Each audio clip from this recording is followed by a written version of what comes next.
Hello, good afternoon. My name is Nick Axel. This is my partner Francisco Monforte, and we are dAvenir. Due to circumstances beyond our control, we cannot be present with you today, but we would like to thank the organizers of this competition for allowing us to present to you in this manner. Furthermore, we would like to thank the community of Bromley by Bow and Skype for inviting us to participate in the competition.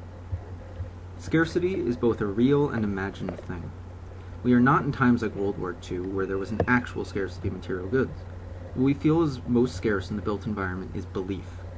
Our city should not be viewed as a threat to what we want to do and who we want to become, but a place we feel is ours. A place we feel comfortable in and allows us to live how we want. There is enormous potential in the wealth of Bromley by Bow's cultural diversity that is being obscured by social, economic, and urban forces. What we are looking for is already here, but we are lacking the tools that enable its use. We do not feel that architecture is the solution. We neither wish to say, this is what the future of Bromley by Bow should be.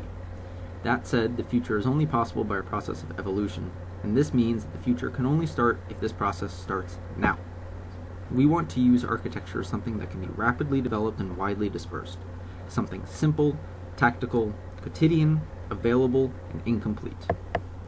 We want to create an everyday part of the community that can be individually forged by each person over time. So it's almost pointless to say that we are making a vision for 2062. What we believe is that architecture can immediately address real problems in Bromley by Bow while creating catalysts for the future, be it in 2012, 2062, or 2112.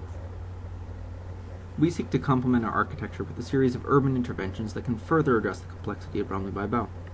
Architecture and urbanism are not mutually exclusive, and if designed in a holistic manner, can create a positive feedback loop.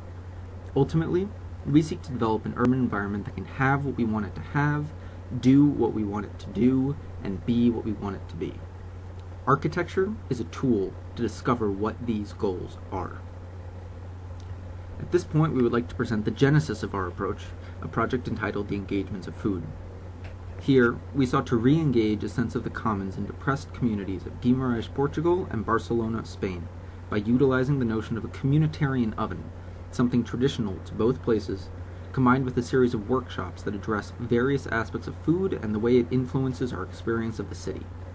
We hope this month-long series of public events would start to generate a sense of community around food, a common ground essential to all people. This would then be consummated with the actual construction of the oven as a communal event that would use local materials that weren't being used or were being discarded, and assembled in a very basic way so that everyone could take part in the construction. While this project had a smaller scale and ambition, we wish to continue and develop this notion of how architecture and the architect can act as a mediator between people and between scales. Architecture has the ability to immediately address concerns while allowing us to see what conflicts and synergies exist around us and what effects they have on the way we live.